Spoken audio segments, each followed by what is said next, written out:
সকলকে অনেক শুভেচ্ছা। ফার্টিলাইজার প্ল্যান্টের কুলিং টাওয়ারের cooling fan motor gear box কীভাবে আনইনস্টল করে এবং পরবর্তীতে অ্যাসেম্বল করা হয় অর্থাৎ ইনস্টল করা হয় সে সম্পর্কে বলবো। ফার্টিলাইজার প্ল্যান্টে বিভিন্ন কুলার থাকে, সেগুলোতে কুলিং ওয়াটার ইউজ করা হয়। এই কুলিং ওয়াটার সাপ্লাইয়ের জন্য কুলিং টাওয়ার থাকে এবং সেখানে বিভিন্ন প্ল্যান্ট থেকে কনডেনসেট সেখানে প্রথমে পাম্পের সাহায্যে নিয়ে আসা হয় এবং কনডেনসেটগুলোর টেম্পারেচার অনেক হাই থাকে। সেই টেম্পারেচারকে ঠান্ডা করার জন্য এটা এক্সস্ট ফ্যান হিসেবে হাই ক্যাপাসিটির কুলিং ফ্যান ইউজ করা হয়। সেই কুলিং ফ্যানগুলোর একটা গিয়ার বক্সের টেম্পারেচার বেড়ে যাওয়ায় সেই গিয়ারবক্স ইউনিটটি কিভাবে ডিসম্যান্টল করা হলো এবং পরবর্তীতে আবার নতুন গিয়ারবক্স কিভাবে ইনস্টল করা হলো সেটাই এখানে দেখানো হয়েছে। কুলিং ফ্যান থেকে প্রথমে যে এর ফ্যানের পাখাগুলো রয়েছে সেই পাখাগুলো ডিসম্যান্টল করার প্রয়োজন হয়। তো পাখাগুলো একটা নির্দিষ্ট অ্যাঙ্গেলে এখানে ইনস্টল করা, যার কারণে আমরা মোবাইলের মাধ্যমে এই অ্যাঙ্গেল মেজার করার জন্য একটা সফটওয়্যার ডাউনলোড করি। এটা সফটওয়্যারটা কিনে তারপরে আমরা যে আমাদের মোবাইলটা সেই পাখার উপর রেখে এর এক্স এবং ওয়াই অ্যাক্সিসে কত ডিগ্রি ছিল সেটা আমরা এখানে রেকর্ড করে রাখি। পরবর্তীতে আবার ইনস্টল করার সময় এই রেকর্ড অনুযায়ী আমাদের ইনস্টল করতে হবে। সেই পাখাগুলো অনেক ওয়েট ছিল, আমরা ক্রেনের সাহায্যে এটা নির্দিষ্টভাবে এর বোল্টগুলো খুলে একে একে আমরা সম্পূর্ণ খুলি এবং এর ভিতরে যে গিয়ার বক্সটা আছে সেই গিয়ার বক্সের বোল্টের সাহায্যে লাগানো আমরা বোল্টগুলো খুলে গিয়ার বক্সটা আমরা এখান থেকে ওপেন করি এবং ক্রেনের সাহায্যে আমরা গিয়ার বক্সের উপর থেকে আমরা এটা বাইরে নিয়ে আসি। এটা হলো এর উপরে গিয়ার বক্সটা ইনস্টল করা ছিল। আমরা এই যে এখান থেকে ডিসমেন্টল করে এই গিয়ার বক্স সহ যে পাখাগুলোর যে কাপলিংটা সেটা সহ আমরা ক্রেনের সাহায্যে নিচে নামানো হচ্ছে। এই যে এটা ক্রেনের সাহায্যে নিচে নামানো হলো। এখান থেকে আমরা এটা ওয়ার্কশপে নিয়ে গিয়ে এটা খুলতে হবে। আমরা প্রাথমিক পর্যায়ে এর যে বিভিন্ন বোল্ট বা নাটগুলো আছে সেগুলো বেশ কিছু প্রায় 10-12 বছর ইউজ করার ফলে এর যে বোল্টিংগুলো অনেক মরিচা ধরা পাওয়া যায়। আর এটা হলো নতুন গিয়ারবক্স ইউনিট। এই গিয়ারবক্স ইউনিটের মাধ্যমে আমরা এটা লাগাবো। তো এর জন্য যে কাপলিং হাব সেটা আমাদের এক্সট্রা নেই, এটা পুরাতনটা থেকে খুলে এখানে লাগাতে হবে। তো এর যে এই যে শ্যাফট, যেটা গিয়ারবক্সের শ্যাফট, এর শ্যাফটেরটা ক্লিন করা হয় এবং ভিতরে এই যে আমরা এর কভারটা খুলে ভিতরে গিয়ারের একটু চেক করি। এর ভিতরে এই যে এখানে লাইট ধরে ভিতরে যে গিয়ার বক্সটা আছে গিয়ার ইউনিট সেটা দেখা যায়। আর এখানে শ্যাফটে অনেকদিন থাকার পর এখানে যদিও এক ধরনের কেমিক্যাল দেয়া থাকে তারপরেও এটা ক্লিন করে নেওয়া হচ্ছে। পরবর্তীতে এখানে আমরা কাপলিং হাবটা সংযোগ করব। তা কাপলিং হাবটা খোলার জন্য এখানে নতুন ধরনের আমরা এই যে একটা ডিভাইস ইউজ করেছি। এর হোল অনুযায়ী দুই পাশে দুটো হোল করা হয়েছে এবং মিডিলে আরেকটা বোল্ট এখানে যে দেওয়ার জন্য থ্রেডেড এখানে নাট ওয়েল্ডিং করে সেখানে একটা বোল্ট লাগানো হয়েছে। এবং এই কাপলিং হাবটা খোলার জন্য আমরা জানি যে টেম্পারেচারের এই আয়তনটা বৃদ্ধি পায়। তো উপরের যে কাপলিং হাবের উপরের দিকে দুইটি বার্নারের সাহায্যে এর টেম্পারেচার বাড়ানো হয়। তো বাড়ানোর পরে এর আমরা টেম্পারেচার গান দিয়ে মেজার করি। প্রথম পর্যায়ে এখানে আমরা একটা যে মাপের নাট বোল্ট মিডিলে ইউজ করি এবং হিট দেওয়ার পরে পরবর্তীতে আমরা সেই নাট বোল্ট মিডিলেরটাকে আমরা টাইট দিই। টাইট দিলে সেটা ভিতরের দিকে যে শ্যাফট আছে শ্যাফটের উপর লেগে এটা দুই পাশের যে বোল্ট আছে সেই দুই পাশের বোল্টটা এই দুটোকে যে ক্লাম্প করা এই জন্য সে উপরের দিকে টেনে তুলবে, অর্থাৎ কাপলিং হাবটা বের হবে। তা আমরা হিট দেওয়ার পরে এখানে এই যে অনেক লোডেড লোক দিয়ে বা আমরা পাইপ দিয়ে রেঞ্জ দিয়ে এটা লাগিয়ে এটা ঘোরানোর চেষ্টা করি, কিন্তু প্রাথমিক পর্যায়ে এটা সম্ভব হয়নি। বেশ কয়েকবার হিট দেওয়ার পরেও এটা খোলা সম্ভব হয়নি। আমরা পরবর্তীতে ওয়ার্কশপের মাধ্যমে আবার একটা বড় মাপের এখানে সেই ডিভাইসটা তৈরি করি যাতে এখানে আরও লোড বেশি প্রেসার প্রয়োগ করে কাজ করা যায়। এটা আমরা বানানোর জন্য আমরা ওয়েল্ডিং শপে নিয়ে যাই এবং ওয়েল্ডিং শপে আলাদা করে মিজার করে আমরা এর একটা লেন্থ বৃদ্ধি করে, অর্থাৎ এর যে নাট বোল্ট সাইজটা ছিল মিডিলেরটা সেটা আরও বড় করি, যাতে আমরা স্ট্রেংথ আরও বেশি পাই এটা খোলার জন্য। তো এটা এখানে যে একটা এটা যেহেতু রোটেট করে যাচ্ছিল, তো একটা পাইপ দিয়ে এটা একটা রুমের ওয়ালের সাথে এটা ফিক্সড করে দেয়া হয়েছে এবং দুই দিক থেকে ডাবল বার্নার দিয়ে এখানে কিন্তু হিট দেয়া হচ্ছে, যাতে এটা কিছুটা এক্সপ্যান্ড হয়। এক্সপ্যান্ড হলে পরবর্তীতে আমরা যেহেতু এক সাইডে এটা রেখে দেওয়া হয়েছে, আমরা যখন উপরের বোল্টটাকে টাইট দিব, টাইট দেওয়ার পরে আমাদের দুই সাইড থেকে আস্তে আস্তে এটা বের হতে শুরু করবে। আমরা এই পর্যায়ে বেশ কিছুবার চেষ্টা করেও এটা সফল হওয়া সম্ভব হয়নি। পরবর্তীতে আমরা এটা আবার এর যে উপরে আমরা হিট দেওয়ার ফলে খেয়াল করা যায় যে এর ভিতরের যে শ্যাফট ছিল এই শ্যাফটও কিন্তু কিছুটা হিট হয়ে যায়, যার কারণে আমার যে কাপলিং হাবটা শ্যাফটের উপর লাগানো আছে, এই শ্যাফটার যদি আয়তন বেড়ে যায় তাহলে কিন্তু এটা সহজে খুলবে না, যার কারণে একটা নির্দিষ্ট টাইমের পরে এটা না খুললে কিন্তু আবার পরবর্তীতে আবার ঠান্ডা করলে পরে তখন কাপলিং হাবটাও ঠান্ডা হয়ে যায় এবং ভিতরে শ্যাফটটাও ঠান্ডা হয়ে যায়। পরবর্তীতে আবার নতুন করে এখানে হিট দিয়ে তখন আবার খোলার চেষ্টা করা হয়। আমরা যখন এটাতেও সাফল্য পাচ্ছিলাম না, তখন আমরা কিছুক্ষণ বন্ধ রাখি কাজ এবং পরবর্তী পর্যায়ে আবার আমরা এই ডাবল বার্নার দিয়ে চেষ্টা করি। এখানে এই যে আমরা কাজের যে শুরুতে এখানে এই যে বারগুলো মেটালের বার, এটা দিয়েই আমরা সেই ডিভাইসটা তৈরি করেছি এবং লাস্ট পর্যায়ে আমরা এই যে এখানে দুই পাশ থেকে হিট দিয়ে এটা যে বোল্ট ঘুরিয়ে খোলার চেষ্টা করা হচ্ছে এবং এক্ষেত্রে আমরা অনেকক্ষণ পরে এটা সফল হই। এই যে অল্প একটু উপরের দিকে উঠে গেছে এখানে কাপলিং হাবটা। মেটালিক যে এই গিয়ারবক্সের শ্যাফট থাকে, এই শ্যাফটের উপরে একটা মেটালিক পার্ট থাকে যেটাকে বলছি কাপলিং হাব। এই কাপলিং হাবের উপরের দিকে এই যে আমার এখানে কিন্তু কলার আছে এবং কলারে হোল করা আছে।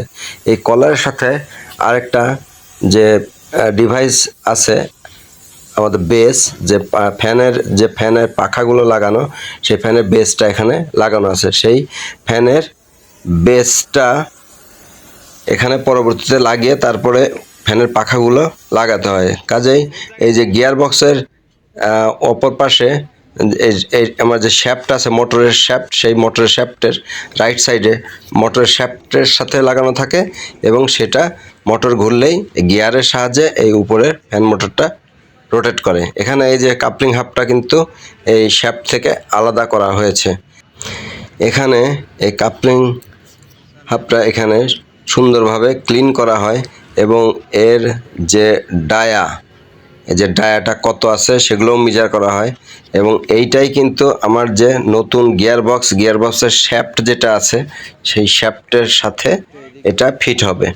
আমার শ্যাফটের ডায়া কত সেটা আমরা মেজার করি এবং এই যে কাপলিং হাবের যে ভিতরের ডায়া সেটা কত মেজার করি এবং এই কাপলিং হাবের ডায়া কিন্তু শ্যাফটের ডায়া থেকে সামান্য কম হয়। এটা আমরা গ্যাস দিয়ে হিট দেই। হিট দেওয়ার পর মেটাল যেহেতু এক্সপ্যান্ড কত হলো আমরা শ্যাফটের যে ডায়াটা সেটা মেজার করি এবং হিট দেওয়ার পরেও এটা মেজার করি। সাধারণত আমরা যখন হিট দেই আমরা হিট গান দিয়ে এটা দেখি যে কত ডিগ্রি টেম্পারেচার, সেই টেম্পারেচারটা আমরা ফলো করি। প্রায় 200 ডিগ্রির উপরে এর টেম্পারেচার থাকে। এটা আবার খুব দ্রুত টেম্পারেচারটা রাইজ করাতে হয়। টেম্পারেচার যদি ধীরে ধীরে রাইজ করা হয় তাহলে কিন্তু এটা আবার ভিতরের যে শ্যাফটগুলো সেগুলোও হিটেড হয়ে গেলে তখন কাজ করতে অসুবিধা হয় বা কাজটা হয় না। এজন্য খুব দ্রুতই কিন্তু হিট করা হয়। এটাই হলো যে ফ্যানের যে পাখাগুলো লাগানো হয় এই বেসটা আমরা যে দেখলাম, আর এটাই হলো সেই কাপলিং হাবের শ্যাফট। এই শ্যাফটের উপরেই আমার কাপলিং হাবটা বলবে এবং কাপলিং হাবের উপরে আমাদের যে ফ্যানের যে বেসটা সেটা লাগানো হবে। এখানে আমরা একটা পজিশন করে নেই যে এই কাপলিং হাবটা বসানোর জন্য যে এর হোল সেন্টার কোন দিকে হবে। যেহেতু এর সাথে একটা কির পয়েন্ট আছে, সেই কি লক কি, সেই লক কির পজিশনটা এটা কিন্তু সঠিকভাবে তারপরে এটা লাগাতে হয়। যে ডান পাশে শ্যাফটের সাথে লক কি লাগানো আছে, এই লক কির জন্য আলাদা হোল আছে এর মধ্যে। এখান থেকে আমরা বিভিন্ন সময়ে যে টেম্পারেচার মেজার করে দেখি, টেম্পারেচার গান দিয়ে যে কত টেম্পারেচার হলো।